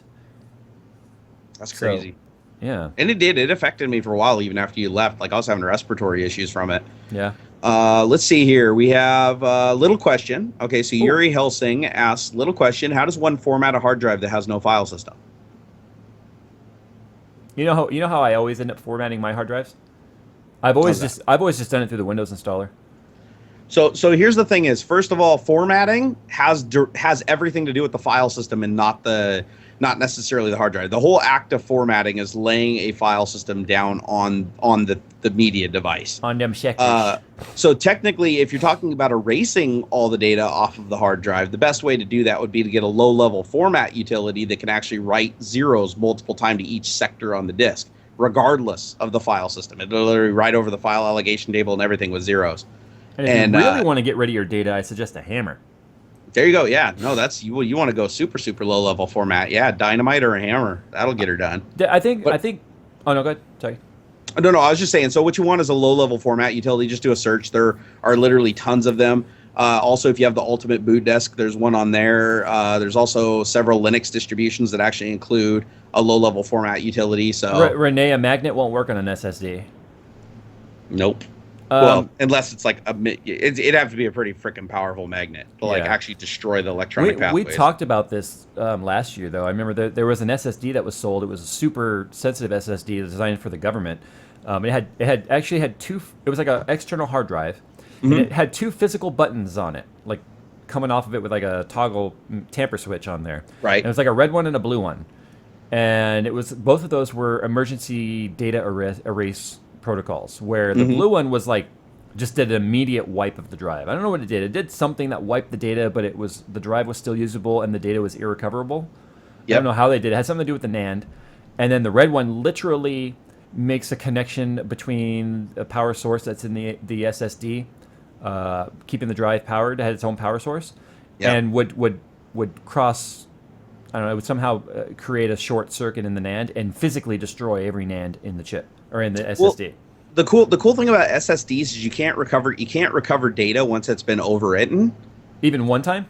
Even one time, because because it's not storing the data using magnetism. It's storing the data by physically setting the state of a transistor. I know a platter sometimes has to be overwritten multiple times. Oh yeah, no, that's why low-level format utilities usually overwrite 4 times, because the new magnetism that's put on the disk, you can actually like strip that away and get the underlying data off of it. Right. So it's incredibly difficult to do, and it's hugely sensitive work. But yeah, if you don't do a low-level format, you can recover data, even if it's been overwritten in some cases. It's not going to be 100% data recovery, but it is possible to get some data back. Mike6604, he says, would you guys please talk about GameWorks and Witcher 3, crappy GTX 960 smashing 780 after NVIDIA optimize it? Planned obsolescence by NVIDIA? So he's basically saying, is NVIDIA using software to obsolete the 780 so you have to buy a newer generation software? No, I don't believe that whatsoever. At least not as far as I could see that being a viable business plan. I mean, NVIDIA, I don't see how obsoleting a 780, which is technically one generation old, Kepler's this last generation. I don't see that making any sense, especially for making a 960 seem stronger, because they know that anyone who buys a 960 thinking it's going to be stronger than a 780 is going to play other games and realize that that's not the case. I think this is just communication between the devs and NVIDIA, where once again we talked about the drivers kind of sucking. Takes time for these drivers to be ironed out. That's why I say once again the argument of NVIDIA has better drivers does not hold water. I agree with that. Here we go again. If AMD makes a true Titan X killer, can it bring them back into the game? I mean, performance killer. No, because AMD has created an image now to where the high-end hardware is not their customer base. No, and another thing you guys got to realize is AMD doesn't have the resources now to basically get in bed with the gaming companies like NVIDIA can. Here's the problem. I read an article about this, and I'm not meaning to cut you off. It's just, Oh, go ahead. I do that a lot. I may be called an asshole, whatever. Sorry. It's just, this is how Jerry and I operate. I didn't sleep very well last night, so I'm like super duper tired. I'm sure you guys can tell. This is how Jerry and I operate. We cut each other off all the time. Okay, so Lisa So guys, Su, you like football? No, I'm just kidding. Lisa Su is the current CEO of almost an NVIDIA, AMD, and she came into her position in 2014, October 2014. So she's not even there a year. You guys, I know you have heard me say it, and you've heard anyone else who does review hardware say AMD has always been the budget solution. Yes. That was and I don't think they've ever aspired to not be the budget solution, even in the server space. Because the previous CEOs have had these different directions, and the previous CEO before her, I can't remember who she superseded, that was kind of what they were okay with. They were okay with being this mid-range to low-end person. You know, they never intended to compete in the high end sphere, at least not since the original K6 days. You know, with the Athlon, 5,000 or 5,900, whatever. So they haven't had this direction to be top. So Lisa Su comes in, and HBM was already in development, but she has completely switched that mentality of AMD is not satisfied being the budget solution. They want to start competing in the high end hardware space. So you've got to like hit the brakes, restructure, retool, and redevelop a plan for the company to now be this high-end hardware solution. So you've spent years creating this budget solution scenario where you're the go-to budget brand, suddenly trying to make high-end product, which is why Fury, if you look at it, Fury and the Nano, it's not selling as well as you would think, because I don't think people's go-to card for $650 cards is typically AMD. So they're trying to switch that. And I'm not sure how successful it's going to be, because to make high-end hardware, it also costs money to make high-end hardware. And it's going to, with a company that doesn't have a lot of cash flow right now, I don't know how well it's going to work out. So time is going to tell. But once again, this is another one of those situations where a new CEO comes in and was like, we're going to shake the tree and we're going to see where things land. And unfortunately, that tree is kind of hanging on the edge of a cliff. And it's either the tree is going to fall or you're going to upright it. I think that's where she is right now. She's in the middle of a sinking boat, and what do? Do you bail, or do you try and pail water out? I don't know. I'm curious to see what happens. We'll sit back and watch, but realistically, NVIDIA has such a lead on AMD and resources and money. Gaming companies, operating system companies, and everything are going to be far deeper in bed with them and more willing to optimize for them and more willing to work with them for the advertisement and compatibility and all that stuff. I just don't see them catching up at this point. I do still think if they separate the companies, if they get ATI back and separate it from AMD, I think you're going to have a lot of generational gamers kind of change their view. It's that whole branding. Branding actually does mean something. Yeah. And getting them away from AMD and back to ATI would at least show that, okay, ATI is now back to just being a GPU company, and they were a highly successful GPU company. Maybe then they would start rallying support from the investors. But I think AMD, the name itself, is becoming an anchor at this point. This is my personal opinion here. This is subjective, and people are not like what I'm going to say, but I personally feel like AMD has really hurt their brand. Oh, I think they have. I feel like they've really hurt their brand. They've really hurt their image, and it didn't help all of the finger pointing that they did. They've created this kind of a social media movement of all the AMD badges and stuff, and typically it doesn't help when you have, and I'm gonna use Torn TV here. Super nice guy, completely unbiased. He has his preference for AMD, just like I have my preference for NVIDIA, but he's comfortable suggesting product on both sides of that fence, depending on the needs of the person he's consulting with to build a PC. That is a consultant. That is not a peddler for a brand.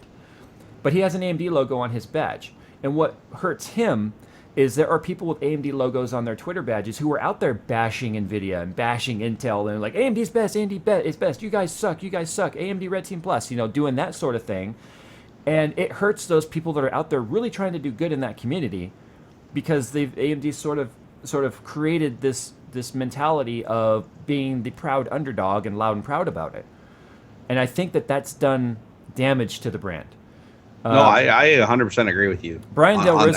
Brian Del Rizzo, who's one of the lead marketing managers for AMD or Intel's GeForce brand, he put out like a tweet. Was it a tweet? I think it was either a tweet or an article, like a little ad. It basically just said, it was like no marketing gimmicks. We just make products people want. That's all it was. And you don't see the NVIDIA logos all over the place. You don't see that because they don't really have to, which is kind of a conceited thing as a company to be able to say and do. Like, we don't have to advertise. People know who we are. But that just shows the nature of the beast right now when it comes to under 20% market share of one brand and over 70% market share of another, nearly 80%. You become a bit of a Goliath, but at the same time that can backfire for NVIDIA as well. If they get too complacent in their market share and someone buys ATI or I keep calling it ATI. Oh no, we've seen tons of companies make that mistake. I mean, absolutely Circuit City. Circuit City well, if was you want to the go electronics giant. No, but that same complacency, if you want to look at it, I mean, Microsoft is notorious for that. I mean, look how many products they have brought to market that actually have led the market for so long that they just stopped innovation entirely, and another company just came in from nowhere and just swept them. Yeah. It happens pretty frequently, actually. No, it's happened. And what's funny is watching those giant companies try and scramble to get back on track. Often than not, it's unsuccessful because they're so set in their ways they can't adapt. But the small guy can adapt. So AMD's in a position I feel like where they could pull out of this nosedive, but it's not a pull out and overtake. They just need to pull out of the nosedive. Yeah. No, and I think definitely the separation. I think the brand separation would be a really big deal. Even if they were still owned under the same company, like AMD was still the parent company, breaking it off, making it ATI again, and not blurring the divisions and trying to be like, oh, I'm going to try to make the GPU to have special instructions that only work better with our CPUs that don't fucking sell. Yeah. It's like, no, just go be a GPU manufacturer and get into bed with anybody and everybody you can, competitor or otherwise, to try to make that the best GPU possible. And I don't think that's an impossible goal. I really don't. This article I read the other day about basically calling out AMD and calling out their marketing tactics and saying it needs to stop, like the finger pointing tactic. They also made a very good point, is that AMD has had, over the last several years, quite a history of overhyping and underdelivering. That's another problem too, because if you hype, like HBM was a hype train, like crazy. And yeah, stock for stock, HBM right now, which is not overclockable, and we still have to wait and see if it's going to be, does go toe-to-toe with a 980 Ti and trade blows with it. The problem is every 980 Ti, even a reference model from the factory, is overclockable at an extreme rate, 400 plus extra megahertz, no problem, which then just mops the floor with the Fury X. And so you take into account the overhyping and underdelivering. How many times can you get away with that where your own fan base starts to not get excited about your products and the things you do? No, and that's exactly what's happened. There's the diehard AMD guys that are still around, but I think a lot of them have changed over. I mean, that's clearly why NVIDIA has the market share it does today. It's because so many people did abandon AMD because ATI and NVIDIA were like neck. I wouldn't say they were ever really neck and neck, but they were a hell of a lot closer than they are now. I'm going to use Colin as an example. I hope he's watching. He probably doesn't even. He would probably never in a million years expect to hear his name in this stream. His Twitter handle is like Colin X something. I can't actually pronounce it.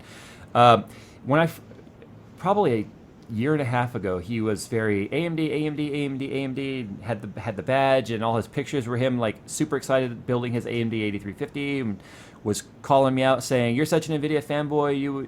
You would never recommend AMD such and such." You know what's funny now? He now has an AMD logo and an NVIDIA logo on his Twitter handle because he has since switched to NVIDIA graphics cards and says he's never looked back. So you take somebody who was a diehard, and I'm going to say fanboy. He was straight up fanboy, who's now even switched over. Someone who I never thought in a million years would have switched to so many people still give me shit. I still get emails, at least, well, not a ton, but maybe once a week I get an email from somebody that's like, "Hey, I just watched your 1+1 video. I'm glad to see that you switched away from iPhone. It's such a piece of shit. I'm glad that you saw the way. Android master race, blah, blah, blah." And then I reply back to him, and I'm like, actually, I went back to iPhone because after using it for a while, I realized that there were some serious deficiencies in the software that affected how I used it. And the guy comes back and just completely slams me, even though I give him exact, this is why I went back, because of the camera, the app, the way that the app worked. And all they do is make excuses. I don't care about the excuses. I don't. If one thing works better than another, that's what I'm going to use. Fanboyism should be a mental disorder. Because it actually makes you think irrational. It actually makes you think irrational, in my opinion. Yeah. It's like religion. It's it's almost like a religion, because if you align yourself with one, it's like you get so invested in it and emotionally invested in it because you owned it and used it for so long. It's like you all but don't want to fight for it. Someone in chat, and their name scrolled away too fast, so sorry I can't give you credit, but they basically said, so does that mean that NVIDIA fanboys tarnish NVIDIA's name by bashing AMD? And the answer is yes, they do. Anyone that bashes someone else because of a preference, that's fanboyism, and that's stupid. Blind brand loyalty is a bad thing, and that's something I preach as long as I can remember. Blind brand loyalty is a bad thing. No, the way I operate and the way I've always operated and I'll continue to operate is whoever makes the best product that works the best, that from my perspective, for my application, what I do, that's what I'm going to use. Even if I don't particularly agree with the company, not because I love the company more, not because I used it for so long that I feel an allegiance to them, Yeah. No, it's because it's simply just the best at the time. I'll tell you right now. I mark my words. If ATI, if AMD, even AMD, screw ATI breaking off. If AMD comes out with a GPU tomorrow that is a Titan killer, that costs less, has more stable drivers, and is proven just to mop the floor with it, that's what I'm going to run. But you know why I won't do it? And people asked when I was switching to the Titan X's and coming off the 980s, like, Jay, if the Fury beats the Titans, would you switch? And my answer was no. I don't know if I publicly said this. You know why my answer is no? Why? Because I'm not convinced there's going to be any future for AMD. I'm not convinced that if I buy those, I'm not sticking something in the machine that has no future upgrade path within the same brand. If that were to be that's true case. too. And when you deal with software and upgrades, like switching from one GPU to another is a major. Does that mean driver support's just going to quit?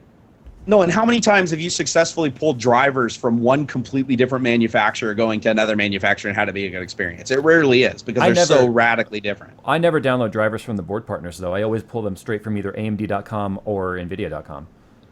No, but my point being is if you pulled an NVIDIA card and put a AMD card in its place, the drivers are so radically different in how they're deployed, how they're used and everything. You're going to have interference from servers and stuff and remnants from the old driver. Oh, yeah, package. you have to use a driver sweeper of some sort. Yeah, it's like that's why I pretty much like to be in the position of, at least if I'm using the same manufacturer moving forward, the drivers, it's like they've already tested those scenarios. But nobody tests the scenarios of uninstalling the AMD driver and installing the NVIDIA drivers or vice versa, because those companies frankly don't give a shit. Yeah. Which they should, because that's an important scenario. And fanboyism exists everywhere, and it's terrible. It needs. And it always. We need to get it classified as a mental disorder. If you are a fanboy, you have a mental disorder. I'm sorry. Well, you know what used to like a good example of fanboyism is the PlayStation, right? So I own every console. I own a PlayStation, even retro stuff, like Dreamcast and stuff. But I have connected right now. I have an Ouya, PlayStation 3, PlayStation 4, Xbox 360, Xbox One, Wii, and Wii U, all connected right now. Yeah. And every time I tell people that I prefer you're quite the AMD Xbox fanboy, One, sir. yeah. Oh, and here's another thing. Yeah, I am actually. I could use that as argue that I'm an AMD fanboy next time they beat me down. But the truth is, I love all the gaming consoles. I play them all. But whenever I say that I like Xbox One better, and keep in mind, Microsoft fucking threw me away after a 15-year career, and I hate them as a company. Absolutely hate them as a company. When did they do that? Last year. Tell us more. Ding. Sorry, Jerry, I couldn't resist. But anyways, the point that I'm establishing here is I hate that company. I hate Microsoft as a company. I hate what they're doing. Satya Nadel's running the fucking Titanic into the iceberg right now. And even though that's all happening, the Xbox One is still a better console to me, and everybody always comes at me and they're like, "Dude, PlayStation 4 is so much better because specs on paper and this, that, and you don't." And I remember the funniest argument I ever had was somebody's like, "Xbox, you have to pay to be on Xbox Live. PlayStation is a free experience." Not anymore. Not anymore. PlayStation 4 now you have to pay for a PSN subscription or whatever to do online play with a lot of shit. So it's all relative. I own both consoles. I like them the best. I prefer Sony as a company over even Microsoft, but I'm still not going to say the PlayStation 4 is better than the Xbox One because I like the games on the Xbox One better overall, for the games that I spend the most time in, and I like the online experience better than PlayStation. But man, people cannot understand that. You need to make a video about your layoff. I should totally. No, you need third one or fourth? I forgot. No, we need 2015 edition. You need the 2015 edition? That'd be funny, and I just say everything exactly like I did in the first video. But just a different shirt. Oh my god. Just totally different script it. Hey, it went viral the first time. I wonder if it would do it the second time. You're horrible, Jay. I hate you. I only tease you because I love you. I love you. I love you. Make a grunty face, quick. I think you were making one. I couldn't tell which pixel was your face, but hey.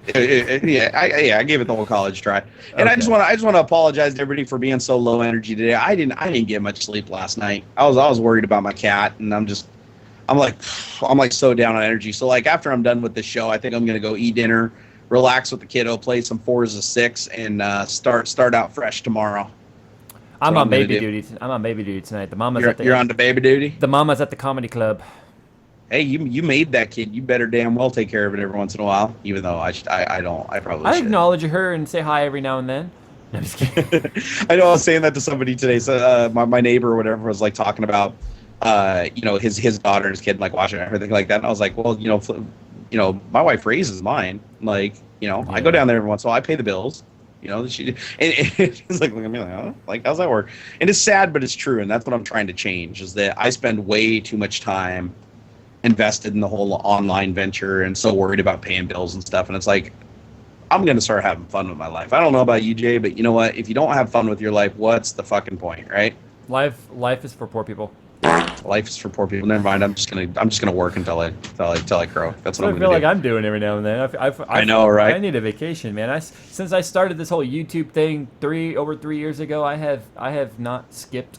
Okay, maybe once or twice in 3 years, I've skipped my regular upload schedule. Yeah, but you've also been to Disneyland like 47 times, and I think I've gone to like Great Wolf Lodge like twice.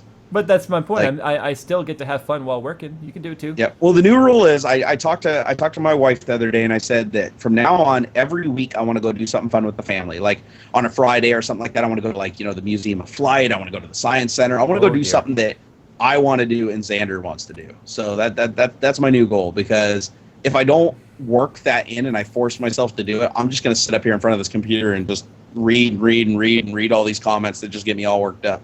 I don't want to do that. I'm gonna go ahead and step in here and say we should probably sign off because the call quality is getting worse. Okay. And it's getting, now you sound very robotic. All right, guys.